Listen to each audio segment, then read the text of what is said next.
ici, Monsieur Pouyanné, il est quand même le PDG de Total Énergie. Devant le Sénat, il a dit, il faut se mettre une chose dans la tête maintenant, le gaz russe, c'est terminé. Est-ce que vous dites, va falloir dire plus franchement la vérité aux Français? C'est terminé, c'est pas un scénario crédible ou quoi que ce soit, une hypothèse, c'est terminé. Je veux dire, c'est pas certain, c'est possible. Moi, la Russie n'a pas encore pris cette décision. J'ai même vu qu'en matière alimentaire, ils sont en train de rouvrir les ports. Alors vous allez dire les céréales, c'est pas la même chose. Mais moi, j'ai l'impression que les décisions de M. Poutine sont difficiles à prévoir. Et donc, je pense qu'on peut se préparer aujourd'hui à une situation compliquée. Est-ce qu'il faut se préparer au pire Je ne sais pas. Mais tout le monde dit qu'il faut se préparer au pire et pas vous. Écoutez, alors préparons-nous au pire. Je dis simplement, moi dans la vie, je suis plutôt optimiste. Bah, visiblement. Ça ne veut pas dire que je suis naïf ou béat d'optimisme. Je dis simplement que je pense qu'il faut réfléchir à ce qui se passe si les Russes arrêtent de livrer le gaz. Mais je pense que c'est une discussion européenne et pas uniquement franco-française, parce que l'Allemagne, vous le savez mieux que moi, reste quand même très dépendante du gaz russe, même si elle a réduit sa dépendance, et puis l'Italie, et puis d'autres pays. Donc, nous, du côté français, il faut se préparer. L'automne arrive. Hein. Je suis désolé, je ne veux pas gâcher l'été des uns des autres, mais l'automne arrive. Mais donc, du point de vue énergétique. Avec quelles conséquences? On le fait toujours comme ça ici, les choses les unes après les autres. Pour les entreprises, pour commencer, on voit en une du Monde, dans le monde aujourd'hui, panique chez les industriels. Et juste pour vous faire réagir, un spécialiste de l'énergie ce matin sur notre antenne, effectivement plutôt alarmiste. En somme, s'il n'y a pas de solution, 50% de l'industrie européenne peut s'inquiéter. Regardez. Si demain le gaz russe est coupé, il faut que la moitié des industries européennes qui sont des gazo-intensifs s'arrêtent. C'est ça à peu près l'ordre de grandeur. Alors effectivement, on peut tous faire un effort, mais l'effort qu'on va faire ne sera malheureusement pas suffisant si nous n'avons plus du tout de gaz russe.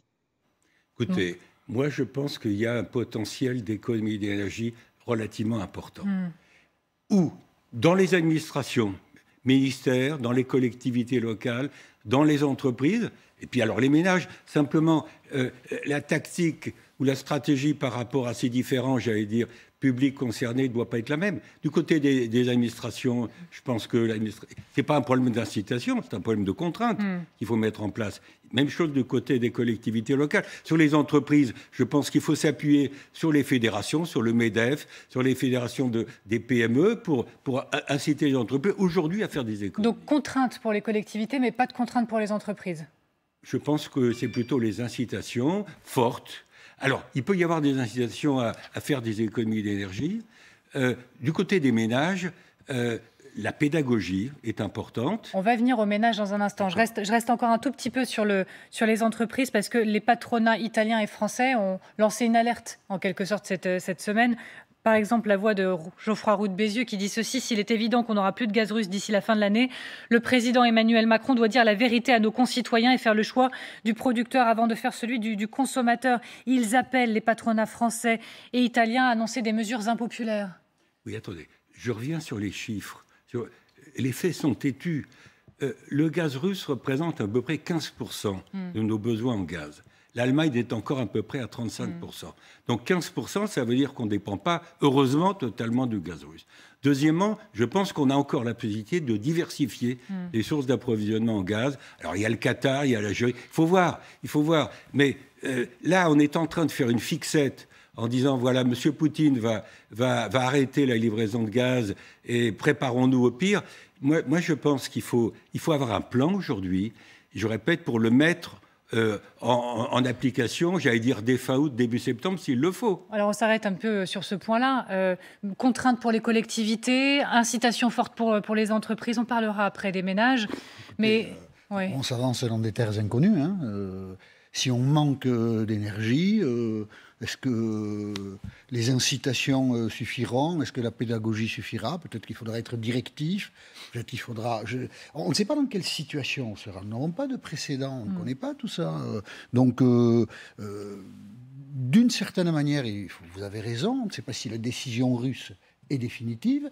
Donc il faut anticiper des manques, il faut les anticiper au niveau européen. Comment se présentera la situation? À quoi serons-nous confrontés? Est-ce qu'il faudra que le gouvernement, de manière autoritaire, prive des collectivités locales, des industries, des particuliers, à des moments de sources d'énergie, d'électricité? C'est possible. Peut-être qu'on aura des conflits très importants, mais en même temps, puisqu'on parlait de canicule, le réchauffement climatique, etc., il faut que nous ayons cette contrainte géopolitique pour réfléchir à nos modes de consommation. Il suffirait que Vladimir Poutine remette le gaz, et on va tout oublier. On va reprendre comme avant, continuer à consommer comme avant. Imaginons, c'est pas le plus probable, hein, que la guerre en Ukraine s'arrête, que tout aille mieux, que le prix de l'énergie redescende, et on est reparti comme en 14.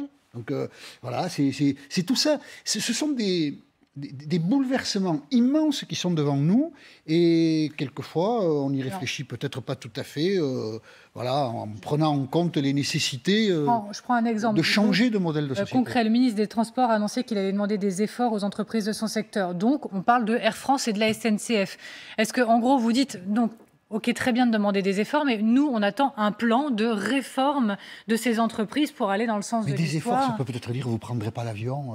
Vous avez projeté des voyages, mais il n'y aura pas d'avion. C'est peut-être ça, les efforts. À quoi sera-t-on confronté? On ne le sait pas. Arlette Chabot, je vous vois réagir. Je vous vois tous réagir. Vous aurez tous la parole. Non, mais je pense qu'il faut commencer il a raison, Jean-Michel. On parle de transition, d'économie, d'énergie. Donc, effectivement, il faut prendre ça toujours comme une chance, finalement. Jean-Michel l'a dit, après le Covid, on avait dit alors on ne prendra plus l'avion, attention, on va réduire, on va consommer différemment, on va réformer le tourisme, tout va être très différent. Le monde d'après, il ressemble furieusement au monde d'avant, et tout le monde reconsomme et on est reparti de la même façon. Donc là,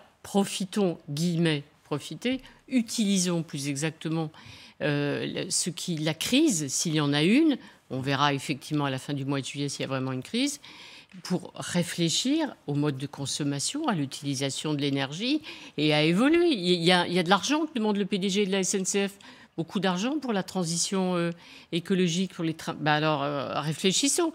Il faut discuter secteur par secteur. Là, le gouvernement a raison. L'État, les collectivités donnent l'exemple. Et après, on réfléchit. Et le plan, il est sur la table. Et de toute façon, il sera utile pour l'avenir. Roland Quérol, parce que je le voyais réagir aussi. Je reviens vers vous. On va parler des Français, des consommateurs. Oui, c'est vrai tout de même que depuis, avant les menaces de Poutine, depuis les sanctions que nous avons prises sur la Russie, je suis de ceux qui pensaient qu'il fallait prévoir les conséquences que ça aurait sur notre consommation d'énergie et sur des plans à avoir. Moi, je crois que, un peu contrairement à toi, Christian, je crois qu'il vaut mieux prévoir le pire. Et si le pire n'arrive pas, tant mieux. Mais on ne peut pas, dans ce genre de situation où nous sommes en guerre, faire comme si le pire n'était pas possible. Il est plus que possible. Et je crois que c'est ça qu'il faut faire. Partir de cette idée que nous n'aurions plus du tout de gaz russe, ni les uns ni les autres. Avoir un plan. Le gouvernement ne peut pas nous dire aujourd'hui en quoi résiderait son plan, puisque en fonction des mesures qui seront prises, et notamment des mesures incitatrices, et de l'effet qu'elles auront, il verra bien s'il faut aller plus loin et passer à des mesures plus coercitives. Mais en tout cas, il faut un plan qui soit fondé sur cette hypothèse un peu catastrophiste, pour ce dit d'après Christian de Boissieu, que moi je crois tout à fait réel. Et on a besoin d'un plan pour les entreprises et pour la population. Et je suis persuadé que nous pouvons le faire et qu'il faut le faire en effet, je termine là-dessus, au plan européen. Parce que je sens venir une espèce de méfiance. On avait la semaine dernière un ancien énergéticien fameux qui nous expliquait que tout ça était la faute de l'Allemagne parce qu'elle avait renoncé à faire du nucléaire, relancé le charbon, etc. Et qu'elle était coupable de ce qui nous arrivait en matière d'énergie et qu'il fallait donc réinventer un prix de l'électricité, par exemple, qui prenne en compte le fait que nous, on fait de l'électricité moins carbonée, alors que les Allemands seraient les coupables. C'est pas ça qu'il faut faire. Il faut à nouveau manifester dans ce sens-là, parce que ça nous sert parfois beaucoup dans l'autre sens, je pense aux aides agricoles par exemple, il nous faut manifester de la solidarité avec tous les pays européens, y compris s'ils sont plus dépendants que nous du gaz russe. Christian de Boissieu, on va ensuite avancer sur les Français. Allez-y. Rapidement, Bien sûr qu'il faut maintenant préparer différents scénarios dont on ne connaît pas les différentes probabilités. Alors, principe de précaution, on s'aligne sur l'hypothèse la plus défavorable. Ce que je voulais dire, le dernier rapport du GIEC, vous savez, ce réseau de scientifiques qui fait le diagnostic périodiquement sur la situation, parle de sobriété. Le thème de la sobriété, il a été pris d'ailleurs par le président de la République, par la première ministre, etc. Le même GIEC appelle à des mesures radicales et immédiates. Voilà, et la sobriété, ça rejoint ce que disait Jean-Michel, c'est-à-dire il faut de la cohérence entre le court terme et le long terme. Bon, le long terme, c'est déjà l'action d'aujourd'hui, la lutte contre le changement climatique. Le très court terme, c'est la réaction par rapport à cette situation géopolitique. Il faut arriver à articuler les deux, et je pense que c'est ça le sujet. Et la manière d'articuler les deux, c'est le thème de la sobriété. Donc, de toute façon, gaz russe ou pas gaz russe, on est dans une démarche de sobriété. J'en viens maintenant, on a parlé des entreprises, je voudrais parler des Français, dans leur foyer. Encore une fois, la référence aux années 70, elle a été martelée encore et encore, et même auprès du président lors de l'interview du 14 juillet. Est-ce qu'on va prendre des mesures comme dans les années 70, par exemple, baisser la vitesse sur la route ? Il n'a pas franchement répondu, le président de la République. Alors, est-ce que c'est suffisant d'en appeler à la responsabilité individuelle des Français ? Est-ce qu'il faut faire plus de place à la contrainte ? Est-ce qu'il faut passer des deals avec les Français ? Est-ce qu'il faut les payer pour économiser ? Je vais préciser, en fait, c'est une tribune dans Le Monde hier qui dit « Proposons à tous les Français un contrat rémunéré s'ils baissent leur consommation ». Là, on va parler d'électricité lors des périodes de pointe. On va payer les Français s'ils consomment moins. Écoutez, on peut imaginer tout. Et effectivement, je parlais tout à l'heure des incitations. Il peut y en avoir vis-à-vis des entreprises, vis-à-vis des ménages. Le problème, c'est que c'est très compliqué de vérifier ce que font les ménages. C'est la liberté individuelle. Si je me chauffe à 21 degrés, et si on me demande de me chauffer à 19, ce qui est une partie de la solution du côté des ménages, une partie de la solution. Comment vérifier tout ça ? Alors, d'autant plus que vous avez vu comme moi que les compteurs Linky ont été accusés de remettre en cause un certain nombre de libertés individuelles. D'ailleurs, je pense à tort. Mais dans l'esprit des Français, les compteurs sont un peu des espions. Alors pourquoi peuvent être des espions. Donc, moi, je pense que l'expérience que j'ai d'un certain nombre de pays en développement, et la France n'est pas un pays en développement, c'est un pays développé, heureusement, c'est que dans certains pays, vous avez des coupures d'électricité. Bon, on n'en est pas là. Et je pense que la manière d'éviter des coupures d'électricité, c'est du côté des ménages, des incitations. La contrainte, je pense que ça risque d'être un peu contourné. Mais... Jean-Michel Apathy, là encore, je vous vois tous réagir, vous aurez tous la parole. Un plan d'urgence va être présenté par le gouvernement. En tout cas, des mesures vont être présentées. Il faut espérer que... Là, on parle de la France, évidemment. C'est un problème qu'il faut traiter à l'échelle européenne. Et puis, il y a des grands pays qui doivent évidemment aussi changer leurs attitudes, les États-Unis et la Chine, par exemple. Mais le gouvernement va présenter un plan d'urgence, donc des mesures seront préconisées. Peut-être y aura-t-il des obligations, je ne sais pas. Il faut espérer, on peut là aussi rêver un peu, que un certain consensus s'installe.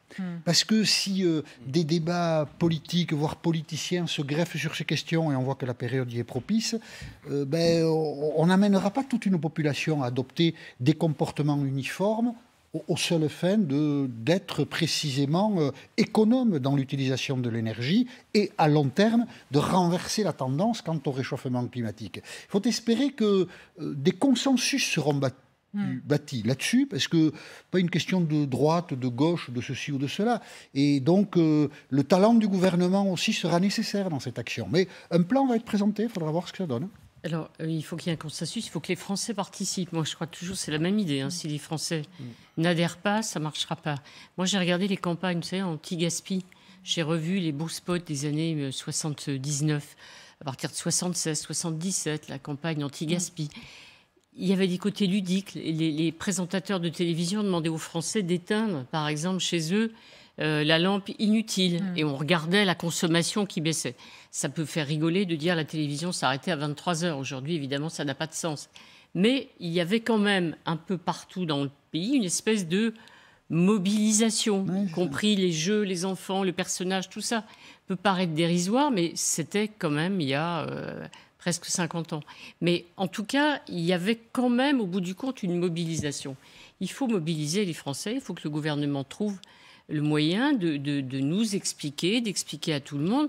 Voilà, encore une fois, on fait les choses ensemble. Le consensus politique, j'ai du mal à y croire, mais en tout cas, le consensus citoyen, un mouvement citoyen, une responsabilité, on disait tout à l'heure, c'est vrai pour les habitudes, c'est vrai donc pour l'essence. On expliquait aux gens comment on pouvait rouler un peu plus intelligemment pour consommer moins d'essence. Tout ça, c'est pas idiot et il faut le faire. L'homme qui a lu dans le marc de la pensée des Français pendant des années, est-ce que ça, dans la conscience, l'appel aux citoyens? Oui, moi je suis d'accord avec ce qu'ont dit nos deux camarades, là, mais je crois qu'il n'y a aucune espèce de possibilité de s'en tirer sur ce domaine-là par la contrainte.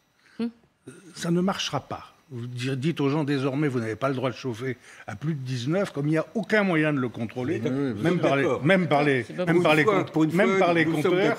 Ça ne marchera pas. Ça ne marchera pas parce que chacun aura le sentiment que lui, il fait déjà un effort. Non, ça ne marchera pas. Donc tout dépend de la responsabilité de chacun et de la mise en œuvre collective de cette responsabilité. Et ça veut dire qu'il y a un effort gigantesque à faire par un gouvernement, parce qu'a priori, on vit quand même dans un pays où le sentiment qui a le plus monté depuis 20 ans, c'est on nous cache tout, on nous dit rien, il y a des choses qu'on ne sait pas, si enfin on disait la vérité. Voilà. Donc il y a là un travail formidable à faire d'explication de ce qui nous menace, pourquoi, et en quoi les gestes de chacun, petits ou grands, peuvent contribuer à la solution. C'est la condition même pour qu'un plan puisse marcher. Je voudrais maintenant faire résonner, peut-être auprès de vous, Christian de Boissieu, 3 mots. Économie de guerre. Économie de guerre. Est-ce que la France doit se mettre en économie de guerre? Et si oui, ça voudrait dire quoi? Écoutez, pour moi, l'économie de guerre, que je n'ai pas connue au sens, évidemment, de la Deuxième Guerre mondiale, pour moi, c'est une énigme surtout de phénomène de rationnement, dans différents domaines, y compris dans le domaine alimentaire et pas uniquement dans le domaine énergétique. Voilà, et je pense que moi, j'entends les uns les autres évoquer ce risque. Pour l'instant, on évoque le risque. On dit on va passer éventuellement, s'il le faut, à une économie de guerre. Ça veut dire qu'on va mobiliser encore plus l'opinion publique, les uns les autres, les responsabiliser, ça a été dit, et puis essayer de gérer les contraintes, des phénomènes de rationnement. On ne va pas parler de tickets de rationnement, s'il vous plaît. Mais voilà, je pense qu'on n'en est pas là aujourd'hui. Je pense qu'on peut éviter d'en être là demain. Et que, j'ai dit tout à l'heure, et je suis d'accord avec Roland, quand il disait, au fond, vis-à-vis des ménages, la contrainte, ça ne marchera pas. Je pense comme vous, en tant que prof, j'ose utiliser le terme de pédagogie, excusez-moi de le dire, qui n'est pas un mauvais terme. Voilà. Donc je pense qu'il faut trouver des bons communicants, des bonnes agences de pub. Il faut que l'État travaille avec des bonnes agences de pub qui vont innover peut-être et trouver la manière de convaincre les uns les autres que nous sommes dans le même bateau, parce que c'est ça le sujet. Alors pendant que vous parliez, il y a une épaule qui a été aperçue à l'antenne, c'est l'épaule du général François Chauvency. Bonsoir et merci beaucoup d'être avec nous. En fait, vous êtes installé pendant ce mot-là parce qu'on va commencer à glisser sur la question effectivement de la guerre en Ukraine. Et cette question d'économie de guerre, je voulais entendre la voix d'un général sur le sujet, d'un spécialiste en géopolitique. Est-ce que vous dites, en effet, la France aurait tout intérêt à passer en économie de guerre quand la Russie semble le faire? Toujours un peu plus, des lois sont passées récemment pour mettre les entreprises un peu plus à l'heure de la guerre, à contribution, par exemple. Je dirais que nous payons les grands choix, mauvais choix que nous avons faits depuis des dizaines d'années, de ne pas investir dans notre sécurité en général, et qu'effectivement, quand on parle d'industrie de défense, c'est de ça, dans mon cas, dont on parlerait en cas d'économie de guerre, être capable d'assurer nos décisions à l'étranger. En l'occurrence, c'est vrai que le président Macron a demandé à ce que les industries d'armement se mettent en ordre de bataille, c'est-à-dire être capable de produire plus. On prend le cas du canon César. Le canon César, c'est des lignes de production, c'est 10 canons par an. C'est 30% uniquement des lignes d'approvisionnement, de lignes de production. Donc il y a une capacité, l'économie de guerre, ce serait peut-être plutôt ça. Alors c'est un terme un peu fort, à mon avis. Ce n'est pas l'économie de guerre, c'est être capable d'avoir les moyens de peser sur la politique internationale et de faire appliquer nos décisions politiques à l'international. Alors économie de guerre, ça me semble trop fort. En revanche, être capable de faire face avec des moyens, dire oui, on est capable de fournir de l'armement à l'Ukraine, oui, mais ce n'était pas pour moi de l'économie de guerre. Je vois Roland qui réagit. Oui, parce que moi je suis d'accord avec le général. Je pense que là, le mot choisi par le président de la République ne convient pas à la situation. On ne peut pas à la fois dire aux Français « nous ne sommes pas en guerre avec la Russie », il nous l'a dit 100 fois, et dire « nous devons décréter une économie de guerre ». Non.